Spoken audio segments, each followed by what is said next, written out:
considering the fact that I can't exactly, you know, afford to go buy an aircraft and go fly and do these things, the immersion that you're able to get from flight simulation and the complexity and the depth of it is really what just keeps me completely hooked.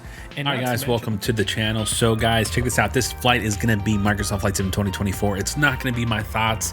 I do have a separate video which I'll link, which is just me kind of rambling, kind of just, you know, talking and repeating some of the stuff you guys have been mentioning about Microsoft Flight Sim. Today's video, we're going to be flying out of Peter O'Knight's Kilo Tango Papa Foxtrot here in Tampa with the Icon A5. It's a beautiful plane. In fact, I've flown this aircraft in real life with my buddy James. Thank you, James. Amazing experience. And I'm kind of recreating somewhat of the flight that we did. Not really, but I'm departing from what we did and just kind of exploring the airspace around the area, checking out the new Microsoft Flight Sim, the graphics, the lighting, and let's get into it, guys. Here we go. All right, guys, welcome to Peter O'Knight Airport. Hopefully this is smooth and doesn't make you guys sick. This is here in Tampa, Florida. Kilo Tango Papa Foxtrot. Right over there, that hangar is where they have stored, I don't know, 10, 15 roughly Icon A5s. This whole area right here is full of Icon A5s. In fact, I departed right here with my buddy James, flew in his Icon.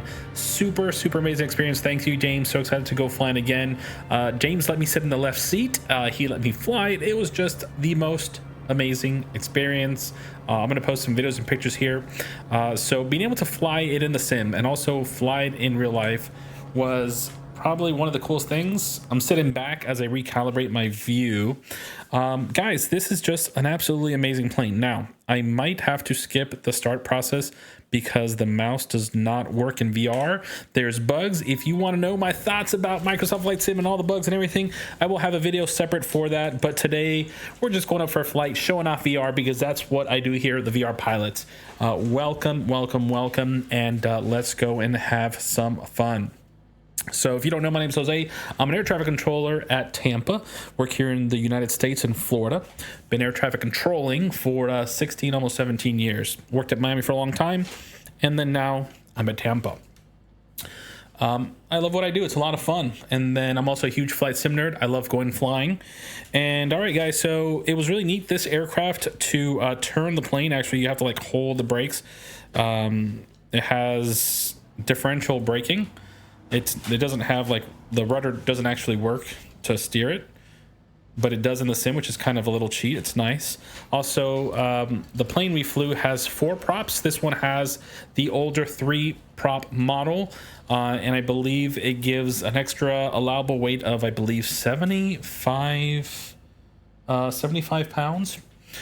Something like that. I know it doesn't sound like a lot, but since this is, I believe, technically an ultralight, James will correct me, this just allows for full tank capacity, right? You can load up on fuel, and I do have some issues here just because the alternator can't quite resolve that and click some of my stuff through. The display's not fully working, but guys, we're gonna go here. Let us depart. My gosh, I'm gonna switch to 2D, turn on my lights, and then I'll be right back. Hold on. All right, guys, so that is configured, and here we go. We are departing Peter O'Knight. We're gonna use runway 36. Winds are out of the north.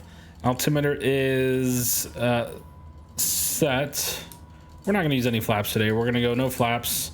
My gosh, guys, this thing is so cool. By the way, there's 2 windows on the left and right side. We actually had the windows open, had my arm hanging out, and it was the coolest thing ever. All right, there we go. Airborne pretty quick.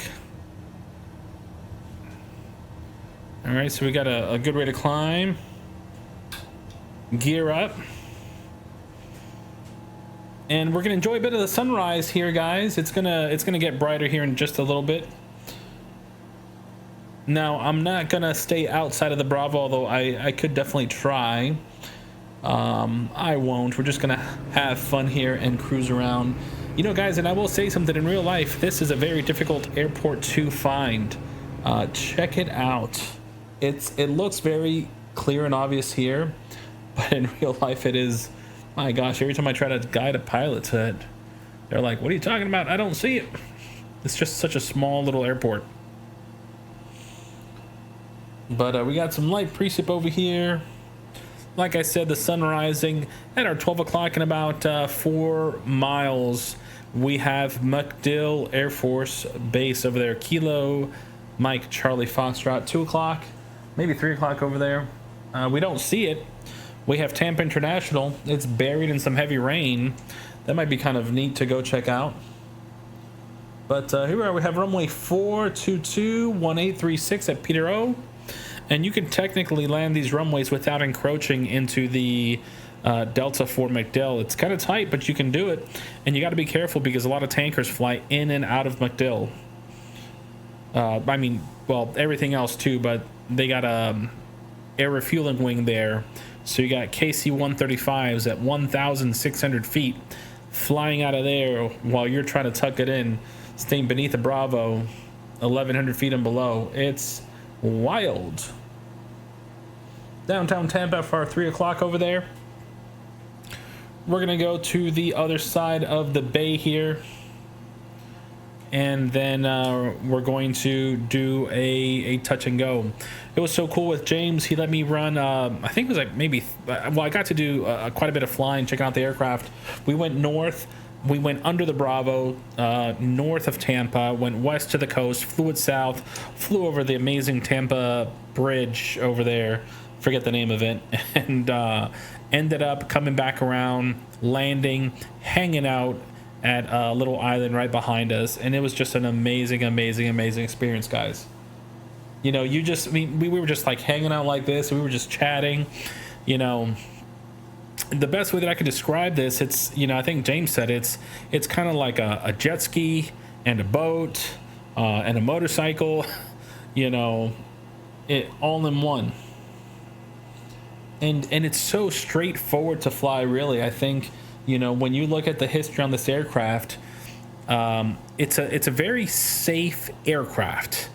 You know, when you're doing the right things.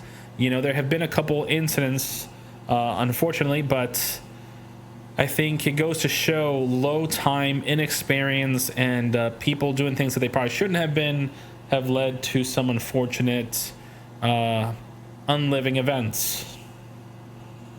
There's a very famous one here in Tampa, by the way. I think it was a baseball player. I don't know a lot about sports, but I do know that that did happen out here. All right, so cool. Check this out. We're just approaching. There's a lot of bridges over here, by the way. There's one to the right. I don't know the name of any of these bridges. You think I'd know by now. Actually, you know what? Let's see how the rain looks. How about we do that? Oh, and by the way, banking this plane in real life, just like this, it was the coolest thing ever. You know, you're just like, you know, turning the plane, flying it. All right, so I hear the rain. Don't know that I see it on the windshield. I'm waiting for it. I mean, I don't know if there's much to see. Okay, so I do see some of it through the lights up ahead.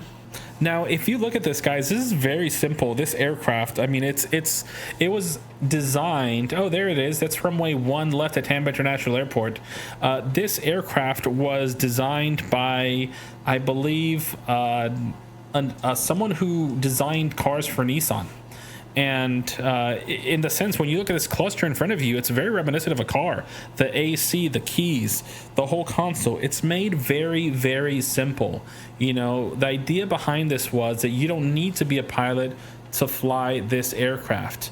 Now, go with my buddy James. He has, I think, 15,000 hours as a pilot. And so, you know, I'll tell you what, I felt very safe going flying with James, and I didn't feel like I was worried at all. And obviously he knows what he's doing. He's very well versed as a pilot, and it's nice when you get to go flying with someone who is that experienced. Now, you know what, as we make our way, we're gonna go ahead and climb a little bit. I'm not going to go towards Tampa. I'll show it to you guys. There it is. There's Tampa air traffic control right over there. I work at the tower, right at the base of that tower over there. Very cool. Let's get some name tags. Let's see who's taxiing out. American 227, Spirit 201 is departing runway 10. Very cool. Or landing, I can't tell. American 227 departing runway 1 left. American 541 taxiing out. We got some players on the north side of the field. How cool is that? So the skies are starting to get more and more populated. I'm not running any air traffic programs, so what you see as far as players and aircraft, this is being loaded by the sim. So some of those do have proper liveries, which is really cool. It's even cooler to see the aircraft in the right locations for where they're supposed to be in real life. Oh man, this is just such an amazing flight right here, guys. So we did not fly early in the morning. We ended up flying, what time did we fly at? I think it was around noon. Now, another thing that I'm really excited for, guys, is the clouds. It's just so smooth. Look at that. The pixelation is mostly gone. By the way, it can pop up under certain circumstances with certain lights, certain lighting events. But overall, my gosh, you know, it is so smooth. This is I mean, just so enjoyable, guys. I'm telling you, I've been really enjoying my time flying the sim. And aside from the issues and the bugs, no doubt that was definitely there, but being able to have smooth flights, guys, it has been just such a dream. I mean, every other sim I play or game I play in VR is just so buttery smooth, and here we are, we're finally getting that. Oh, here we go, just waiting for the sun to pop out. You know, let's go. Let's dip our wing in this cloud here. And I kind of want to see how the volumetric clouds look. I want to be able to show that off and just kind of talk about it. Let me turn off the name tags. So I remember I was flying the other night, 2024, with the F-16. I'm gonna have to pay attention here to my HUD and the artificial horizon. And in the F-16, as I started climbing above like 1600 feet, it got really foggy and cloudy, and the depth of the clouds, the way that it looked was so different from what I'm used to. Really, it felt so much better. So I haven't tried like a full Cat 3 approach, but if you guys want to see that, let me know. I'm kind of curious to see what a proper Cat 3 approach. Wow, this light here looks amazing. Whoa. Oh, that was a cool moment right there. Oh, so that little island, so there's this big square to my 9 o'clock. The little island inside of that big square, that's where I did touch and goes, and then that's where we pulled up to, and we were hanging out right there. It was so cool. We popped the canopy open, which is right here. By the way, this also has a ballistic parachute, for those of you that don't know that. I was surprised to find that out. I did not know. So it has a parachute that you are able to use, kind of like the Cirrus aircraft. I don't think it works here, by the way. Now, I do think that the Cirrus, look at these clouds ahead of us. This is amazing. The Cirrus aircraft will have proper working, I think it's called caps, or the parachute that's going to be modeled. You know, I think everyone, when in their hobby, enjoys it slightly differently, but this to me is just really, considering the fact that I can't exactly, you know, afford to go buy an aircraft and go fly and do these things. The immersion that you're able to get from flight simulation and the complexity and the depth of it is really what just keeps me completely hooked. And not to mention, look at how these clouds, how organic they look. The lighting, again, no pixelation. My gosh, you know, just an unbelievable experience here. Now I'm running 90 hertz upscale. This is the Pimax Crystal Light with the RTX 4090 12900K. It is water cooled and 32 gigs of RAM at DDR5 5200 megahertz. So by the way, I'm using this microphone here because I'll say it again, Pimax, there's only one microphone in the Pimax Crystal Light. The Pimax Crystal has a great microphone. Crystal Light, not great at all. It's just so mediocre. They released an update recently that made it sound better. I will give them that. But man, oh man, like I was talking to my buddy Noel, he's using the Pimax Crystal and his voice sounded amazing. It was just so sharp. Reminded me of the Reverb G2. All right, guys, as we make our way back down, thank you for joining me here. This is just an absolutely amazing flight. Got my buddy over here just hanging out with a hole in his shirt there. Got to fix that, my dude. Let me see, is that what it is? Oh, that's his skin showing through his shirt. Gross. Or a watch, I can't tell. All right, let's check this out from the outside. Such a beautiful aircraft. Now my buddy's is lime green. He has a lime green version. I did put some bumps, maxing out the RPM there. So I'm reducing the throttle here as we nose the plane over. I'm doing 115 knots in the descent. Very nice. All right, we're gonna go ahead and head towards the coast over here, and then we're gonna hug it all the way down. Maybe we'll do a water landing or two, see what that looks like. Oh, geez, that. Okay. My joystick, this Moza AB9 just kicked so hard and scared. It scared me. Oh my good Lord. I was not expecting that. Wow. So don't overstress the aircraft. I do have difficulty set pretty high as far as, you know, all the settings, crash damage. I have everything on. It's funny, in the old sim, I would typically have that stuff off. I didn't want to have to deal with crashes, but we're going to go ahead and land here. Let's see. All right, it's looking good. It's looking good. Oh, wow. This is just gorgeous.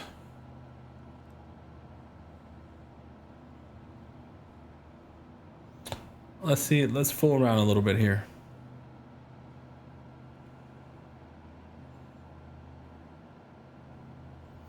All right, perfect. I got an idea. We're going to just turn it out here. And we're looking pretty good. Throttle's back. Oh my gosh, look at this, guys. This is epic. We're gonna turn it around. Nice tight turn. All right, looking good. We'll go flaps 15. I hope that was flaps 15. Yeah, there we go. Or flaps 10. No, it was 15. That was correct. All right, so flaps 15. We're gonna do flaps 30. All right, so for the landing checklist, we do gear up, flaps down, water rudder up, and then we're gonna hold about 3,000 RPM. So if you guys are wondering, he was showing me this 3,000 RPM. It's just perfect as you just bring it right in. Beautiful. Look at this. Here we go.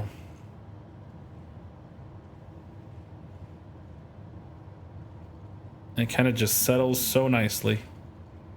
Now the water effects could be better, but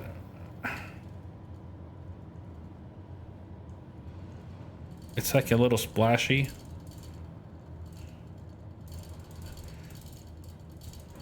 All right, I promise I landed much better than that in real life. The aircraft's not that bouncy.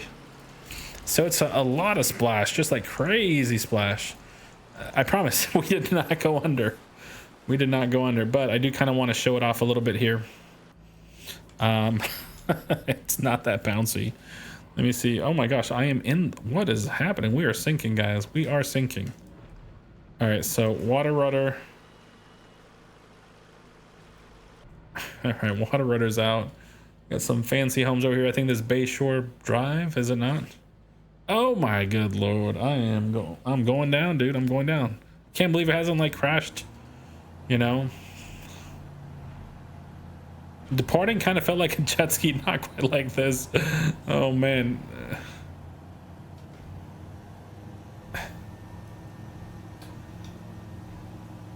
Where's the water rudder? There we go. I tell you what, one of the coolest things we did was flying low just like this. Just straight up just dodging seagulls. Like flying like this was probably the coolest part. When he was just cruising around nice and low. All right, so there's part of the scenery that's missing here in real life. There's a walkway, a bridge. This is an amazing restaurant out here. There's a bunch of restaurants. This is connected to the land. This is a restaurant. That's, I think, the old building, I believe. And it's just a really, really nice, oh yeah, that's definitely the old building. Has a rooftop restaurant and bar. It's open, and so when you're at that bar, you see traffic landing runway 18, and actually we'll go ahead and do that approach to kind of show you what that looks like. It's really, really cool. All right, so I'm gonna go ahead and let's go gear down and flaps. Let's do flaps 15 for now. I'm gonna show you what that looks like. So we were at the restaurant, which is below the bar, and our view was of just this, exactly what you see. The sun was setting, it was gorgeous, well, without the rain. And then what you see, ooh, I might have knocked my camera, I apologize. Hopefully you guys can still see what's going on. The aircraft are coming in tight left base for runway 18. It was so cool. You can kind of see the road that connects from there to here. I'll download the scenery eventually, but just like this, it was so neat. Pilots just coming in, and we're having dinner right there. There, we got someone on the runway. All right, full flaps. All right, gear down, water rudder up, flaps 30, and we're gonna land. Tower says go around. Traffic on the runway. Roger, we'll go around. Traffic on the runway. That's what the tower said, right? Very nice. Here we go. Oh, hello, my friend. Sorry. Oh, decapitated. Our kappa was tated. Oh my gosh. So look at this. Look at the joystick. It's just so much wobble. This is amazing. This force feedback joystick is just so much fun to fly. And you know, once I think I really understand, I don't personally own an aircraft, but after flying an aircraft once, twice, 3 times, and then being able to come here in the sim and recreate that is a really cool feeling. So I think I understand why real pilots get really gung-ho about wanting the sim to be so accurate and represent an amazing experience for them.